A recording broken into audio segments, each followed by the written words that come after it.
আল্লাহ তাআলা এই আয়াতে মক্কার মুশরিকদেরকে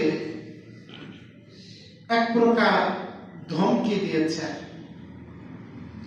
আল্লাহ তাআলা বলেন, ও মক্কার মুশরিকরা, তোমরা কতটা শক্তিশালী, কত সম্পদের অধিকারী, কি তোমাদের আছে? তোমাদের পূর্বে অনেক শক্তিশালী কওম অতিবাহিত হয়েছে। কওমে আদ, কওমে সামুদ এরা অতিবাহিত হয়েছে, যারা শারীরিক সক্ষমতা, দৈহিক আকারে, অর্থ সম্পদে, প্রভাব প্রতিপত্তিতে তোমাদের থেকে বহুগুণ উপরে ছিল। সেই জাতিকেও আমি আল্লাহ আমার নাফরমানির কারণে ধ্বংস করে দিয়েছি। তো তাদেরকে যখন ধ্বংস করেছি, তাদের উপর যখন আমার আযাব এসেছিল, তারা বাঁচার কোনো রাস্তা পায়নি। তারা দেশ বিদেশে চলাফেরা করছে, বাঁচার জন্য চেষ্টা করেছে, কিন্তু আমার পাকড়াও থেকে বাঁচতে পারেনি। সুতরাং তুমিও যদি নাফরমানি করতে থাকো, তুমিও যদি জুলুম করতে থাকো, আমার পাকড়াওর সময় যখন আসবে, আমি আল্লাহ তো ঢিল দিই। আল্লাহ কি দেন? অবকাশ দেন, একটু সুযোগ দেন, দেখি বান্দা তওবা করে ফিরে আসে কিনা। বলে, তুমি যদি আমার ঢিলকে, আমার অবকাশকে তোমার জন্য সুবর্ণ সুযোগ মনে না করে আমার দুর্বলতা মনে করো, তোমার শক্তি মনে করো, তোমার বাহাদুরি মনে করো, তাহলে মনে রেখো, আমি আল্লাহ তোমাদের পূর্বে যে সকল জাতিকে ধ্বংস করেছি, তোমাদেরকেও ওইভাবে ধ্বংস করো। আল্লাহ পারেন না পারেন? মক্কার মুশরিকদের বহু দম্ভ ছিল, বহু দম্ভ ছিল, না আমাদেরকে কেউ হারাতে পারবে না।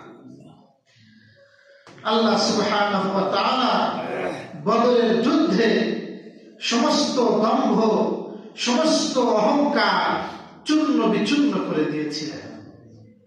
মাত্র 313 জন, যাদের কোন সামাজিক ভাবে মর্যাদা ছিল না, তাদের কাছে মূল্য ছিল না, অস্ত্র শস্ত্র বলতে কিছুই ছিল না, সম্পদ বলতে কিছুই ছিল না। কোথায় মদিনা, কোথায় বদর? 120-30 কিলোমিটার দূর। এই লম্বা পথ অধিকাংশ সাহাবী পায়ে হেঁটে গেছে, পেটে খাবার নাই। কিন্তু এই দুর্বল সাহাবীদেরকেও আল্লাহ সুবহানাহু ওয়া তাআলা তাদের ঈমানের কারণে, আল্লাহর ভরসার কারণে আল্লাহ সুবহানাহু ওয়া তাআলা বিশাল বিজয় লাভ করেছিলেন। এবং মক্কার মুশরিকদেরকে সমস্ত দম্ভ চূর্ণ করে তাদের 70 জন নিহত হয়েছিল, 70 জন মুসলমানদের হাতে বন্দী হয়েছিল। অনেক গনিমতের মাল মুসলমানরা পেয়েছিল। প্রিয় ভাইরা আমার, এই জন্য দম্ভ করার কিছু নাই, অহংকার করার কিছু নাই। আল্লাহ তাআলা মাঝে মধ্যে সুযোগ দেন যেন বান্দা নেক আমল করে আল্লাহর কাছাকাছি যেতে পারে, জান্নাত পেতে পারে। এখন আল্লাহর সুযোগটাকে আমরা যেন কি মনে না করি? আল্লাহর দুর্বলতা মনে না করি, আমাদের হাতের কামাই যোগ্যতা মনে না করি। আল্লাহ পাক যখন কোন বান্দাকে নিয়ামত দেয়, তখন ওই বান্দার দায়িত্ব হলো নিজেকে আরো বিনয়ী করে তোলা। ওই বান্দার দায়িত্ব হলো আল্লাহর দান এটা দিল থেকে স্বীকার করা। কি করা? সহিহ বুখারীর হাদিস আপনারা অনেক ছোটকাল থেকে শুনছেন। ওই যে 3 জন ব্যক্তি, একজন ব্যক্তি ছিল টেকো মাথা। কি মাথা? মাথাটা। আর একজন কুষ্ঠরোগী, আর একজন অন্ধ ব্যক্তি। তিনজন ব্যক্তি, তাদের মনের মধ্যে বড় ব্যথা। সব মানুষ আমার টেকো বলে, মাথার চুল নাই। যদি আমার মাথায় সুন্দর চুল হতো। কুষ্ঠরোগী বলে আমার সমস্ত শরীর কেমন হয়ে গেছে, আমার আল্লাহ পাক যদি সুস্থতা দান করতো। অন্ধ ব্যক্তিও বলে আল্লাহ পাক যদি দুনিয়া দেখার আমার সুযোগ করে দিত। আল্লাহ সুবহানাহু ওয়া তাআলা ফেরেশতার মাধ্যমে পরীক্ষা করার জন্য এই তিনজন ব্যক্তিকে সুস্থ করে দিলেন। এটা কিন্তু সহিহ বুখারীর হাদিস। তিনজন ব্যক্তিকে সুস্থ করে দিলেন, তাদেরকে অঢেল সম্পদ দিলেন। আমার বলার যেটা উদ্দেশ্য, এবং পরীক্ষা করার জন্য দীর্ঘদিন পর আবারও একই ফেরেশতাকে তাদের কাছে পাঠালেন। যখন কুষ্ঠরোগীর কাছে আসলো আর তার কাছে কিছু সাহায্য চাইল, ফেরেশতা মানবরূপী আল্লাহ পাক মানুষের পরীক্ষা করেন, মানুষ আসে, কিন্তু মূলত ওটা আল্লাহর পক্ষ থেকে পাঠানো। কার পক্ষ থেকে? এই জন্য এক হাদিসের মধ্যে আসছে, হাসরের দিন বলিবেন খোদা, হে আদম সন্তান, তুমি মোরে সেবা করো নাই, জবে ছিল রোগে অজ্ঞান। মানুষ বলিবে প্রভু তুমি খোদা কর্তা, কি আছে শব্দ মনে নাই? হ্যাঁ, আমরা কেমনে লইব তোমার সেবা শুশ্রূষার ভার? বুঝলেন? আপনি হলেন আল্লাহ, আপনি রোগে পড়ছেন, আমরা আপনার কেমনে সাহায্য করব, কেমনে আপনার দেখাশোনা করব? আল্লাহ তখন বলবেন, কেন তুমি দেখনি আমার কোন বান্দা অসুস্থ হয়ে পড়েছিল, চিকিৎসার খরচ ছিল না, তুমি যদি তার চিকিৎসার খরচটার ব্যবস্থা করতা, তা একটু দেখাশোনা করতা, তাহলে আমি আল্লাহকে দেখাশোনা করার, চিকিৎসা করার ফজিলত তুমি পেয়ে যেতে। সুবহানাল্লাহ। হাদিস। এরকম আল্লাহ পাক আবারও বলবেন, আমি তৃষ্ণার্ত ছিলাম, তুমি আমাকে পানি পান করাওনি, আমি ক্ষুধার্ত ছিলাম, তুমি আমাকে খাওয়াওনি, আমি শীতে কাতর ছিলাম, এটা হাদিসে নাই, ওর সাথে যুক্ত করে বলতেছে, তুমি আমাকে দেখাশোনা করনি। আল্লাহু আকবার কাবীরা। আল্লাহ রাব্বুল আলামিন তখন বান্দারা বলবে, আল্লাহ কেমনে খাওয়াবো তোমারে, কেমনে পান করাবো তোমাকে? আল্লাহ বলবেন, আমার কোন পিপাসিত বান্দাকে যদি তুমি খাওয়াও, পান করাও, তাহলে আমি আল্লাহকে পান করানোর সওয়াব তোমার হইতো। আল্লাহ তো খান না, আল্লাহ পানও করেন না, কিন্তু আল্লাহ সুবহানাহু ওয়া তাআলাকে পাওয়া যায় তার সৃষ্টি খেদমতের মাধ্যমে। কার মাধ্যমে? সকালবেলা দেখবেন স্টেশনে যখন যাবেন, দেখবেন দ্বিতীয় প্ল্যাটফর্মে, প্রথম প্ল্যাটফর্মে কত মানুষ শুয়ে থাকে ঠান্ডার মধ্যে। ঠান্ডা কমছে যদিও, কিন্তু কি কষ্ট তারা করে। এই যে আল্লাহ সুবহানাহু ওয়া তাআলাকে পাওয়া যায় মানুষের খেদমতের মাধ্যমে, সৃষ্টির খেদমতের মাধ্যমে। শুধু মানুষ না, সৃষ্টি। কুকুরকে পানি পান করানোর কারণেও আল্লাহ জান্নাতে ফয়সালা দান করেছেন, তাও ব্যভিচারিণী মহিলাকে। সুবহানাল্লাহ। তার প্রিয় ভাইরা আমার, আল্লাহ সুবহানাহু ওয়া তাআলা পরীক্ষার জন্য পাঠাইছিলেন। কুষ্ঠরোগী বলছিল, এ তো আমার হাতের কামাই, এই যে মাঠ ভর্তি উট দেখতেছ, এই মাঠ ভর্তি উট তো আমার মেহনতের ফসল, এগুলো তো আমি অর্জন করেছি, আমি তো আগের থেকেই সুস্থ ছিলাম। অপর ব্যক্তি বলে, টেকো মাথা বলে, আমি তো আগের থেকেই মাথায় আমার চুল আছে, এই যে গাভীগুলো দেখতেছে সবগুলোর মালিক আমি। কিছুই দিল না। আর অন্ধ ব্যক্তির কাছে যখন আসলো, অন্ধ ব্যক্তি স্বীকার করলো, হ্যাঁ আমি অন্ধ ছিলাম। আমি কি ছিলাম? আমার কিছুই ছিল না। একদিন ওমর ফারুক রাদিয়াল্লাহু তাআলা আনহু যখন খলিফাতুল মুসলিমিন, উনি তখন মাঠ দিয়ে যাচ্ছেন, একটা জায়গায় দাঁড়ায় গেলেন আর চোখের পানি ছেড়ে দিয়ে কাঁদতেছিলেন। সমস্ত সঙ্গীরা বলতেছিল, হযরত আপনি কেন কাঁদেন? কি হয়েছে আপনার, কাদের কি ঘটনা ঘটলো এখানে?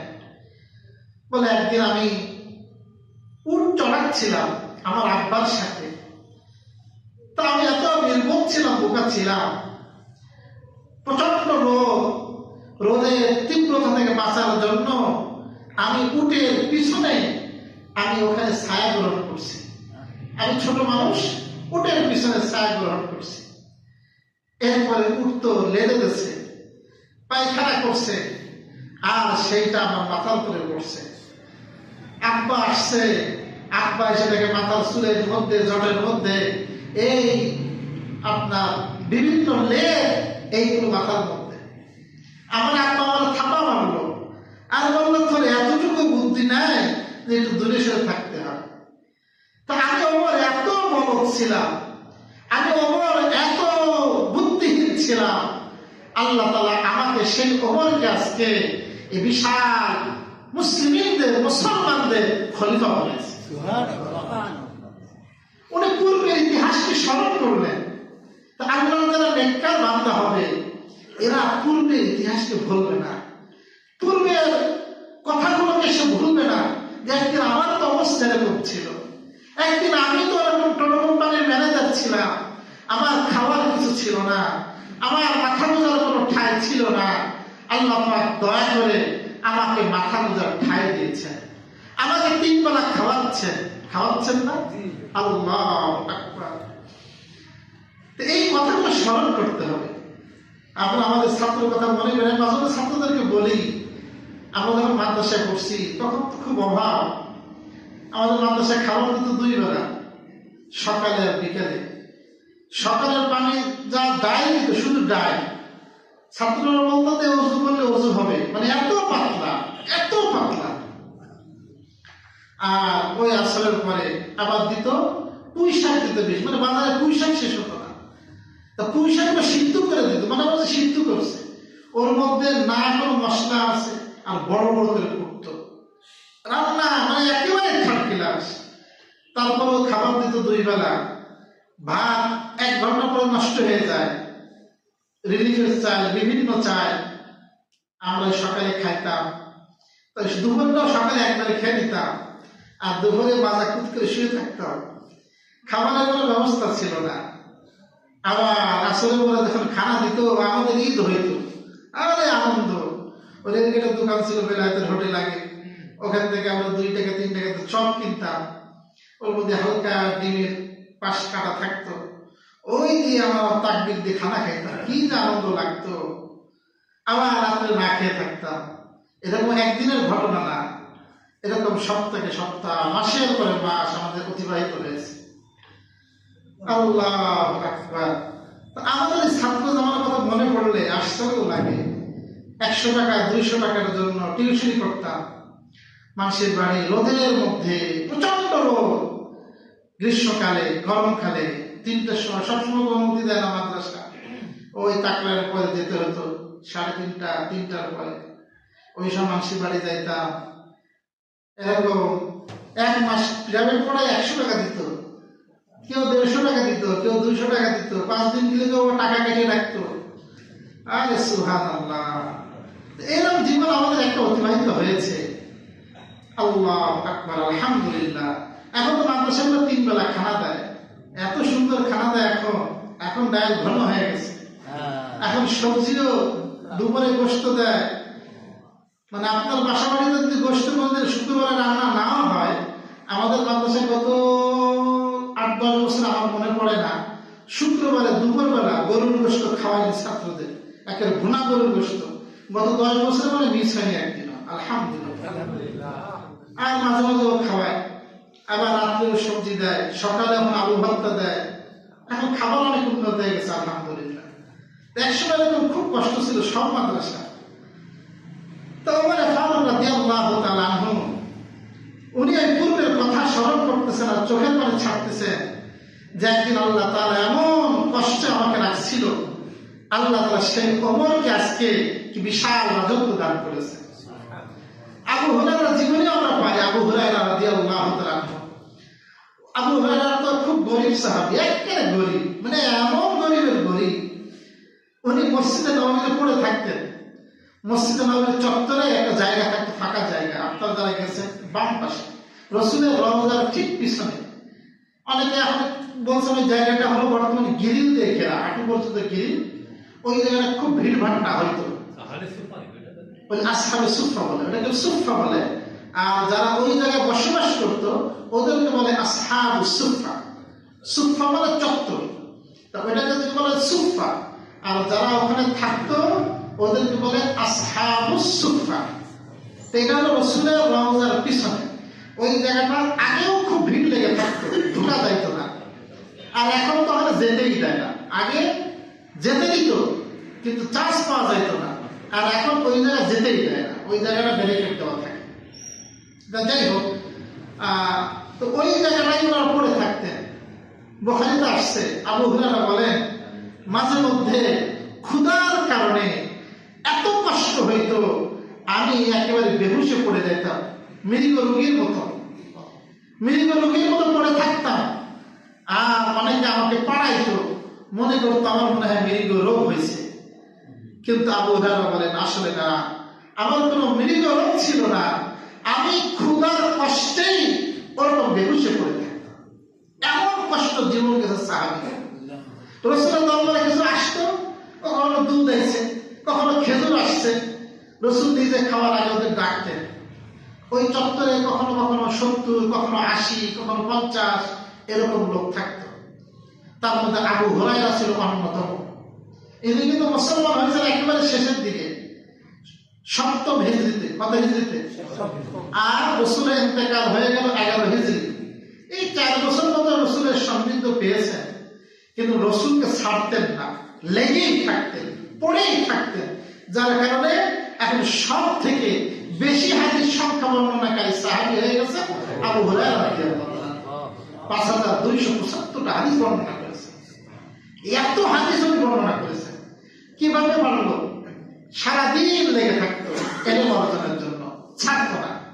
তো যাই হোক, সে আবু হুরায়রা বলে উনি পরবর্তীতে ওমর ফারুকের খেলাফত কালে ওনাকে গভর্নর বানানো হয়েছিল। কি বানানো হয়েছিল? তো উনি একদিন রেশমের কাপড়দের নাক ঝাড়তেছেন। আমরা মাঝে মধ্যে টিস্যু দিয়ে সব পকেট টিস্যু থাকে, আমাদের টিস্যুতে আমরা কি ঝাড়ি? নাক ঝাড়ি। তা উনি একদিন রেশমের কাপড়দের নাক ঝাড়তেছেন আর বলতেছেন বাহবা আবু হুরায়রা, কি উন্নত তোমার হয়েছে, তুমি ক্ষুধার কারণে পড়ে থাকতা আর আজকে তুমি রেশমের কাপড় দিয়ে নাক ছাড়ো। এই যে আমাদের আকাবেররা, আমাদের পূর্বসূরীরা, তারা পূর্বের কথাকে স্মরণ রাখতেন। পূর্বের কথাকে কি রাখতেন? পূর্বের কষ্টকে স্মরণ রাখতেন। এরপরে যে সমস্ত নিয়ামত পেয়েছেন তার সকল আদায় করতেন। আপনি যদি পূর্বের কথা স্মরণ না রাখেন তাহলে আপনার মধ্যে কি আসবে না? সকল আসবে না। তো আল্লাহ রাসূলের সাহাবী হযরত জিবরিল আমিন ফেরেশতা ওই কিংবদন্তির কাছে আসছিল। 2 ব্যক্তি এই কথাই বলেছিল, আরে আমাদের তো পূর্ব থেকেই এরকম ছিলাম। আর অন্ধ ব্যক্তি বলেছিল, না আমি অন্ধ ছিলাম, আল্লাহই দয়া করে আমাকে দান করেছেন, নতুবা আমার পক্ষে সম্ভব ছিল না। সুতরাং তোমার যতটুকু মনে চায় এখান থেকে তুমি আমার ছাগল নিয়ে যাও। ওই ফেরেশতা বলেছিল যে আসলে তোমার ছাগলের দরকার নাই, ওই ব্যক্তির উটের দরকার নাই, ওর গাভীর দরকার নাই, আমি তো আল্লাহর ফেরেশতা, আমি পরীক্ষা করতে এসেছি, তোমার ছাগল তোমার কাছে থাকুক। আল্লাহ পাক তোমাদেরকে পরীক্ষা করেছেন, তুমি উত্তীর্ণ হয়েছো, ওরা 2 জন ফেল করছে। বুঝলেন ভাই? এই জন্য আমার পূর্বেও কিন্তু অনেক জাতি ব্যক্তি অতিবাহিত হয়েছে। অনেক ব্যক্তি আমার থেকে শক্তিশালী ছিল না, কিন্তু আজকে তারা মাটির সাথে মিশে গেছে। আমারও ঠিকানা হবে মাটি। সুতরাং আল্লাহ কিন্তু আমাকেও ধরতে পারেন, একটু ধরেন না, আমার একটু সুযোগ দেন। আল্লাহ চান আমি বান্দা জানো আল্লাহর দিকে ফিরে যায়। কার দিকে ফিরে যায়? আল্লাহর দিকে ফিরে যায়। আল্লাহ আমাদেরকে তৌফিক দান করুন। আল্লাহ বলেন ফানাক্কাবু ফিল বিলাদ হাল মিন মাহিস। সুতরাং তারা চলাফেরা করে দেশ বিদেশে, আছে কি কোনো আশ্রয়স্থল? তার মানে নাই কোনো আশ্রয়স্থল। আল্লাহ তাআলা যখন নারাজ হন তখন পালাবার কোনো পথ থাকে না, পালাবার কোনো কি থাকে না। ইন্না ফি যালিকা লাযিকরা লিমান কানা লাহু কলবুন আও আলকাস সামআ ওয়া হুয়া শাহীদ। ইন্না ফি যালিকা, নিশ্চয় এর মধ্যে রয়েছে লাযিকরা, নসিহত। কি রয়েছে? এই যে আল্লাহ পাক বললেন আমি আল্লাহ তাদেরকে ধ্বংস করেছিলাম, এর মধ্যে আমার আপনার নসিহত আছে না? আছে না? নাই? এর মধ্যে নসিহত আছে। তবে সবার জন্যই? কার জন্য? লিমান কানা লাহু কলবুন, যেই ব্যক্তির অন্তর আছে। কি আছে? আপনি সঠিক কথা গ্রহণ করার জন্য আপনার তো সুস্থ মস্তিষ্ক থাকতে হবে।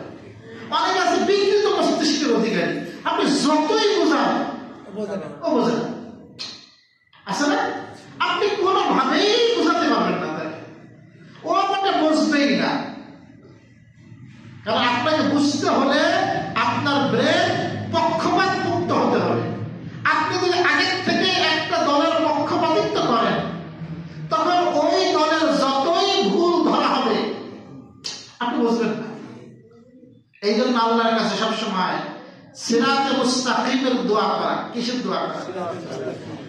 কে কোনটা হক কোনটা বাতিল। দল তো হাজারো দল, দল কি একটা না? হাজারো হাজারো দল। ইসলামে কত দল? আমি বলবো না যে আপনি বলবেন আল্লাহর কাছে দোয়া করবেন যে আল্লাহ আপনি আমারে এই দলের অন্তর্ভুক্ত করেন।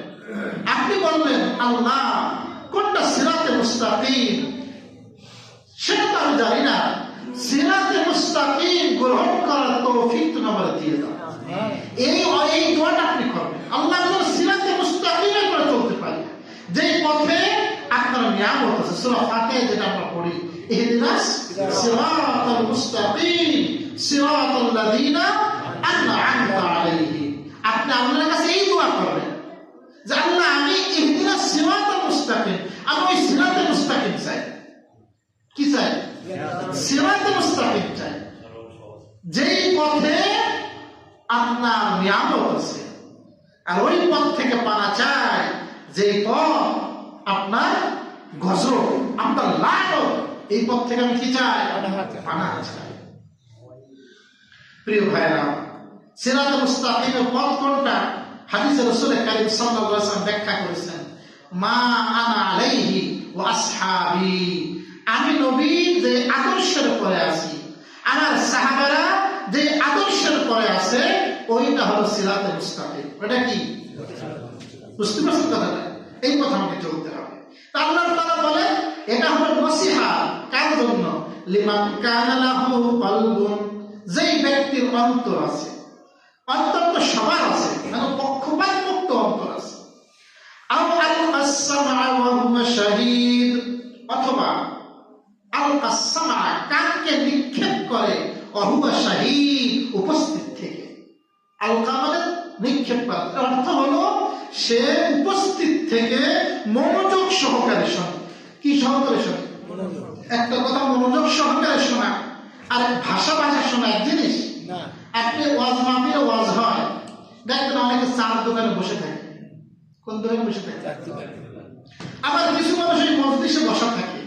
তো এই মজলিসে বসা ব্যক্তিদের যতটুকু উপকার হয়, আর যে ব্যক্তি চার দোকানে আছে বাদাম বেচে আর শোনে, ওর কাছে কি এক উপকার হবে?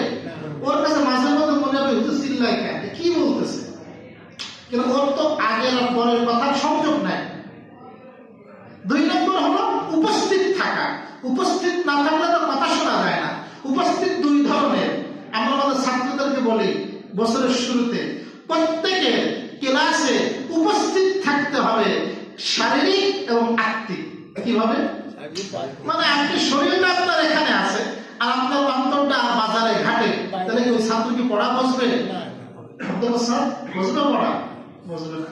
এই কিন্তু অধ্যক্ষ, প্রিন্সিপাল, মহিলা কলেজ, এমএম কলেজ আর ওদের দায়িত্ব পালন করছে, মাশাআল্লাহ। তাহলে আপনি যদি ছাত্র যদি অন্তরটা সেখানে না রাখে তাহলে কিন্তু বুঝে আসবে না।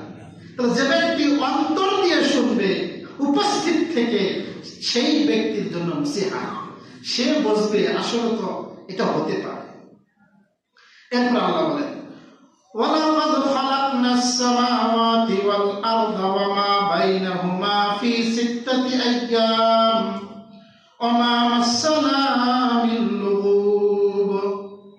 ওয়ালাকাদ নিশ্চয় খালাকনাস সামাওয়াতি ওয়াল আরদা আমি আসমান এবং জমিনকে সৃষ্টি করেছি, ওয়া মা বাইনাহুমা এবং এর মাঝে যা কিছু আছে, ফি সিত্তাতি আইয়ামিন 6 দিন। কয় দিন? আল্লাহ পাক এই গোটা আসমান জমিন কয় দিনে সৃষ্টি করেছে? 6 দিন। রবি আর সোম এই গোটা জমিনকে বানাইছে। কে বানাইছে? জমিন। এবার মঙ্গল বুধ 7 আসমান, আর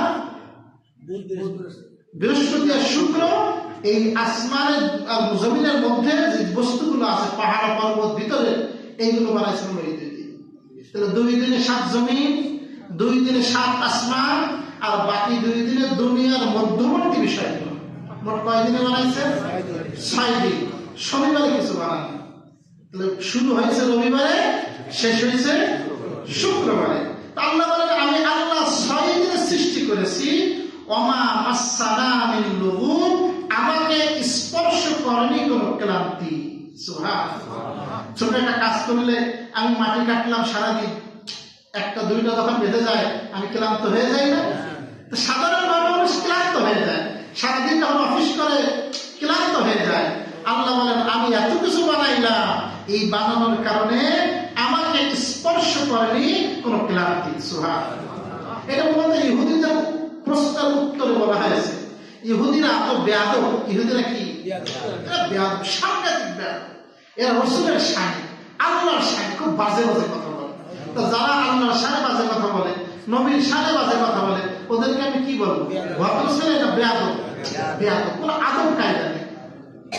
এই ইহুদিরা বলতো দেখছো অবস্থা, 6 দিনে বানাইছে তো, এরপরে ক্লান্ত হয়ে গেছে, সব তো রেস্টে আছে, বিশ্রামে আছে। আল্লাহ সুবহানাহু ওয়া তাআলা বলেন আমার জন্য বিশ্রাম লাগে না, আমাকে কোনো কষ্ট স্পর্শ করে না। সুবহানাল্লাহ। আপনাদের মধ্যে প্রশ্ন আসতে পারে যে 6 দিনে বানালো কেন? আল্লাহ তাআলা তো কুন ফায়াকুন। আল্লাহ যদি কোনো কিছু করার ইচ্ছা করে, কোন বলো, সাথেই তো হয়ে যায়। তাহলে আল্লাহ পাক এটাকে 6 দিনে সৃষ্টি করলেন কেন? এত লম্বা সময় নিলেন কেন? এটা প্রশ্ন না? তাফসীরে জালালাইনের মধ্যে এই প্রশ্নের উত্তর দেওয়া হয়েছে যে আল্লাহ তাআলা 6 দিনে কেন বানালেন, এত লম্বা সময় কেন নিলেন? তো তাফসীরে জালালাইন লিখছে এর একটা কারণ হলো এর দ্বারা আমাকে আপনাকে কাজের প্রতি ধীরস্থিরতা শিক্ষা দেওয়া হয়েছে। কি শিক্ষা দেওয়া হয়েছে? আল্লাহ ইচ্ছা করলে তো তাৎক্ষণিক বানিয়ে দিতে পারতেন। তার বান্দাকেও বলতেছেন যে প্রত্যেকটা কাজ তোমরা ধীর গতিতে করো, ধীর স্থির ভাবে, শান্ত ভাবে করবা। এইটা শিক্ষা দেওয়ার জন্য আল্লাহ তাআলা কয় দিনে বানাইছেন? লম্বা সময় দিয়ে বানাইছে। আদমকে কিন্তু আল্লাহ তাৎক্ষণিক বানান, লম্বা সময় দিয়ে বানাইছে ওর মর্যাদার কারণে, আর আমাকে ধীর স্থিরতা শিক্ষা দেওয়ার জন্য। আজকে এই পর্যন্ত থাকি ইনশাআল্লাহ। আল্লাহ সুবহানাহু ওয়া তাআলা যা কিছু আলোচনা করা হলো আমাকে আপনাকে বোঝার তৌফিক দান করুন। আমিন। ওয়া আখিরু দাওয়ানা আলহামদুলিল্লাহ।